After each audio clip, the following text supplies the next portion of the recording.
अस्सलामुअलैकुम, welcome to my YouTube channel. This is me doctor Birali और आज हम बात करेंगे पॉलीसिस्टिक ओवेरियन सिंड्रोम में इस्तेमाल होने वाले 7 इम्पॉर्टेंट सप्लीमेंट्स के बारे में।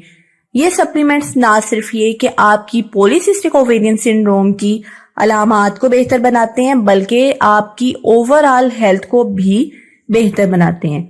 तो आजकल अगर हम सारी न्यूट्रिशन अपनी डाइट से लेने की कोशिश करें तो ये बहुत मुश्किल है, क्योंकि हम आजकल जो कुछ खाते हैं उसमें काफी न्यूट्रिएंट्स डेफिशिएंट होते हैं। आजकल की बिजी लाइफ में हर कोई रेडीली अवेलेबल और क्विक ऑप्शंस ढूंढता है फूड के, जिसकी वजह से फास्ट फूड की प्रोपोर्शन बहुत ज्यादा हो गई है। जंक फूड खाई जाती है, प्रोसेस्ड फूड खाई जाती है और बेकरी आइटम्स खाए जाते हैं जो कि कैलोरीज से भरपूर होते हैं। लेकिन ऐसी कैलोरीज का क्या फायदा जिसमें न्यूट्रिएंट्स ही नहीं होते। तो ऐसी फूड आपकी न्यूट्रिशन की जो रेशो आपको रिक्वायर होती है उस रिक्वायरमेंट को पूरा नहीं करती, तो आप न्यूट्रिएंट डेफिशिएंट रहते हैं इतना कुछ खाने के बाद भी। तो इस कमी को पूरा करने के लिए आपके पास 2 ऑप्शंस अवेलेबल होते हैं, एक तो है मेडिसिन और दूसरा है सप्लीमेंट। अब मेडिसिन, आपको पता है हर मेडिसिन के कुछ ना कुछ साइड इफेक्ट्स तो होते हैं, तो मेडिसिन को यूज करने से पहले आपने कुछ सप्लीमेंट्स का इस्तेमाल करना है। वो सप्लीमेंट्स आपकी बॉडी पे ज्यादा जेंटली काम करते हैं। मेडिसिन की निस्बत सप्लीमेंट्स के साइड इफेक्ट्स काफी कम होते हैं और पॉलीसिस्टिक ओवेरियन सिंड्रोम की जो अलामात होती हैं जैसे कि एक्नी या हेयर लॉस या इंसुलिन रेजिस्टेंस या एक्स्ट्रा हेयर ग्रोथ जो कि फेस पे या बॉडी के डिफरेंट पार्ट्स पर हो सकती है, या एक्स्ट्रा बॉडी में ब्लड शुगर लेवल या इनफर्टिलिटी का प्रॉब्लम, और इसके अलावा आपके पीरियड्स की जो इरेगुलरिटी होती है, अक्सर ही पीसीओएस की ये सारी अलामात होती हैं। तो इन सारे सिम्टम्स को आपके सप्लीमेंट्स भी बेहतर बना सकते हैं अगर आप इनको डॉक्टर के बताए हुए तरीके के मुताबिक इस्तेमाल करें। तो आज की वीडियो में हमने पॉलीसिस्टिक ओवेरियन सिंड्रोम के लिए फायदेमंद 7 सप्लीमेंट्स के बारे में बात करनी है। वीडियो एंड तक लाजमी देखिएगा और अगर आप मेरे यूट्यूब चैनल पर नए हैं तो चैनल को लाजमी सब्सक्राइब कीजिएगा। अब सबसे पहले हम बात करेंगे मल्टीविटामिन्स के बारे में। मल्टीविटामिन्स जैसे नाम से ही शो हो रहा है कि कई विटामिन्स एक ही सप्लीमेंट के अंदर मौजूद होते हैं। तो अगर हम ये सारे मल्टीविटामिन्स लेने की कोशिश करें अपनी डाइट से तो ये बहुत मुश्किल हो जाता है। रिसर्च कहती है कि आप रोज दिन में 10 या 10 से ज्यादा सर्विंग फ्रूट्स की और वेजिटेबल्स की लें तो आप हार्ट डिजीज से, स्ट्रोक से, कैंसर से और अर्ली डेथ से बच सकते हैं। इनके रिस्क कम हो जाते हैं। तो क्या आप इतनी ज्यादा सर्विंग में फ्रूट्स और वेजिटेबल्स ले सकते हैं रोज की? आजकल की महंगाई के दौर में बहुत मुश्किल हो जाता है कि आप इतनी ज्यादा मिकदार में रोज का फ्रूट खा सकें और इतनी वेजिटेबल्स खा सकें। एक तो वैसे भी पॉसिबल नहीं है कि आप दिन में 10 बार फ्रूट खा सकें, आपकी इतनी कैपेसिटी नहीं होती इतनी खाने की। तो आप अगर न्यूट्रिएंट्स सारे डाइट से लेने लगे तो ये प्रैक्टिकली पॉसिबल नहीं है। तो इसके लिए ये हल है कि आप मल्टीविटामिन का सप्लीमेंट अपनी डेली डाइट के साथ ऐड कर लें। लेकिन आपने ख्याल ये रखना है कि आपने जो मल्टीविटामिन लेना है वो कोई हाई क्वालिटी सप्लीमेंट होना चाहिए। अब हाई क्वालिटी सप्लीमेंट क्या होता है? ये एक ऐसा सप्लीमेंट होता है जिसमें मेंशन किए हुए सारे इंग्रेडिएंट्स एक प्रॉपर तरीके से एक्यूरेटली लेबल किए होते हैं और उनमें कोई हिडन इंग्रेडिएंट मौजूद नहीं होता। और इसके अलावा हर इंग्रेडिएंट के आगे मेंशन किया होता है कि ये कितनी क्वांटिटी में इंग्रेडिएंट मौजूद है, और सबसे बढ़ के ये कि वो जो क्लेम करते हैं कि ये इंग्रेडिएंट इतनी अमाउंट में मौजूद है वो वाकई ऐड किया हो। तो ये कैसे पता चलेगा आपको?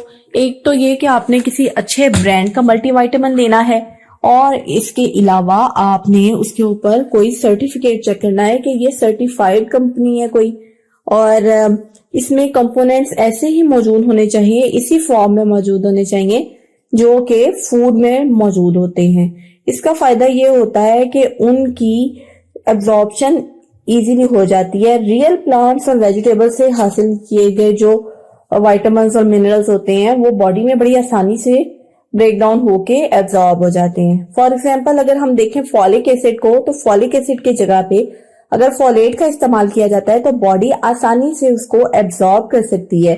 क्योंकि आपको पता है, मैं पहले भी बता चुकी हूँ आपको कि पॉलीसिस्टिक ओवेरियन सिंड्रोम के अक्सर पेशेंट्स में मिथाइलिन टेट्राहाइड्रोफोलेट रिडक्टेज एक एंजाइम होता है जो फॉलिक एसिड को फोलेट में कन्वर्ट करता है, तो उसकी डेफिशिएंसी होती है। तो अगर आप फॉलिक एसिड देंगे तो वो फोलेट में कन्वर्ट नहीं होगा और वो फिर यूज नहीं हो सकेगा। तो आपने डायरेक्टली फोलेट देना है। और इसके अलावा आपने मल्टीविटामिन को रोज लेना है, एक टैबलेट लेनी है आपने या कैप्सूल लेना है आपने, और इसको खाने के साथ लेना है आपने। अब हम नेक्स्ट सप्लीमेंट की अगर बात करें तो वो है fish oil. Fish oil basically omega 3 fatty acid का सोर्स है और ये बॉडी में इन्फ्लेमेशन को कम करता है जो कि पॉलीसिस्टिक ओवेरियन सिंड्रोम में बहुत ज्यादा हुई होती है। इंसुलिन रेजिस्टेंस को कम करता है, हार्ट डिजीज के रिस्क को कम करता है और सबसे बढ़ के ये कि ये मेल हार्मोन्स को यानी टेस्टोस्टेरोन को कम करता है। तो पॉलीसिस्टिक ओवेरियन सिंड्रोम में आपको पता है मेल हार्मोन्स का लेवल काफी हाई हुआ होता है, तो आपने ये फिश ऑयल का सप्लीमेंट लेना है। ख्याल रखना है आपने कि आपने हाई क्वालिटी फिश ऑयल का सप्लीमेंट यूज करना है, जो कि ऑब्वियसली ढूंढना मुश्किल होता है आपके लिए, लेकिन आपने इस पे रिसर्च करनी है, आपने उसका लेबल पढ़ना है। तो लेबल को पढ़ने का ये तरीका कार है कि आपने ओमेगा 3 फैटी एसिड की प्रोपोर्शन उसके ऊपर ढूंढनी है जो कि EPA और DHA की फॉर्म में होगी। तो उसमें आपने EPA और DHA की जितने भी mg होंगे उनको कैलकुलेट करना है और आपके लिए जितना ओमेगा 3 फैटी एसिड रोज का चाहिए वो है 1200 मिलीग्राम पर डे। तो 1200 मिलीग्राम पर डे आपका होना चाहिए ओमेगा 3 फैटी एसिड, चाहे वो EPA की फॉर्म में हो या चाहे वो DHA की फॉर्म में हो। तो इन दोनों को आपने कैलकुलेट करके आपने अमाउंट निकालनी है। कोई अच्छे ब्रांड का फिश ऑयल ढूंढना है आपने जिसमें सारी प्रोडक्ट्स वेरीफाइड हों, और फिश ऑयल में टॉक्सिन्स भी होते हैं जैसे कि मरकरी हो सकती है या PCBs हो सकते हैं जो कि पॉलीक्लोरिनेटेड बाइफेनाइल्स होते हैं। ये टॉक्सिन्स आपके हार्मोन्स को डिसरप्ट कर सकते हैं और आपकी पॉलीसिस्टिक ओवेरियन सिंड्रोम ज्यादा वर्स हो सकती है। तो ख्याल रखना है आपने कि टॉक्सिन्स वाला फिश ऑयल नहीं यूज करना। अब थर्ड हम सप्लीमेंट की बात करें तो वो है प्रोबायोटिक्स। प्रोबायोटिक्स एक हेल्दी बैक्टीरियाज होते हैं जो कि आपकी गट के लिए उसकी हेल्थ के लिए बहुत जरूरी होते हैं। PCOS में होने वाली जो इन्फ्लेमेशन होती है आपकी आंतों को डिस्टर्ब कर सकती है, इसलिए प्रोबायोटिक आपने यूज करना है। आपका वेट लॉस भी होगा इससे, आपकी हार्ट डिसीज का रिस्क भी कम होगा। अच्छी क्वालिटी का आपने प्रोबायोटिक लेना है जिसमें बैक्टीरिया अच्छी अमाउंट में मौजूद हो। अब कौन से बैक्टीरिया आपको चाहिए होते हैं, आपने ऐसे ब्रांड्स का सिलेक्शन करना है जिनमें बाइफिडोबैक्टीरियम और लैक्टोबैसिलस मौजूद हो। उसका लेबल पढ़ लेना है आपने कि ये सारे बैक्टीरिया उसमें मौजूद होने चाहिए। तो इनकी एक्सपायरी डेट भी आपने पढ़ लेनी है क्योंकि हमें अलाइव बैक्टीरिया चाहिए होते हैं, तो फ्रेश होने चाहिए। इनको आपने फ्रिज में स्टोर करना है। हीट से आपको पता है बैक्टीरिया किल होते हैं, इनकी एक्सपायरी डेट गुजर जाए तो भी बैक्टीरिया किल हो जाते हैं। तो आपने रोज का एक सप्लीमेंट लेना है, लेकिन अपनी डॉक्टर से मशवरा करके उनकी हदायत के मुताबिक। अब हम नेक्स्ट सप्लीमेंट की बात करें तो नंबर 4 पे है विटामिन D का सप्लीमेंट। पॉलीसिस्टिक ओवेरियन सिंड्रोम के ज्यादातर पेशेंट्स में विटामिन D की डेफिशिएंसी होती है। तकरीबन 85% खवातीन जो PCOS का शिकार होती हैं विटामिन D डेफिशिएंट होती हैं। तो विटामिन D इंसुलिन की रेजिस्टेंस में कमी लेके आता है, फर्टिलिटी को ज्यादा बनाता है, इंप्रूव करता है उसकी। इसके अलावा जो एंड्रोजन ज्यादा हुए होते हैं, मेल हार्मोन ज्यादा हुए होते हैं, उनको कम करता है, आपके मूड को बेहतर बनाता है। तो आपने विटामिन D लेवल अपना चेक करवाना है। अब आपका विटामिन D किस फॉर्म में टेस्ट होना चाहिए, आपने जो टेस्ट करवाना है वो है सीरम 25 हाइड्रोक्सी विटामिन D। इसका आइडियली लेवल होना चाहिए 50 to 70 नैनोग्राम पर ml। तो अगर आपकी कमी है, आपका लेवल इससे कम रेंज में आता है, तो आपने विटामिन D का सप्लीमेंट लेना है और डेली रिक्वायरमेंट होती है 2000 इंटरनेशनल यूनिट।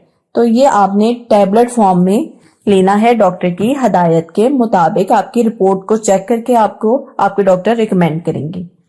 अब नंबर 5 पे जो सप्लीमेंट है वो है मैग्नीशियम। मैग्नीशियम भी पॉलीसिस्टिक ओवेरियन सिंड्रोम के पेशेंट्स के लिए मस्ट है।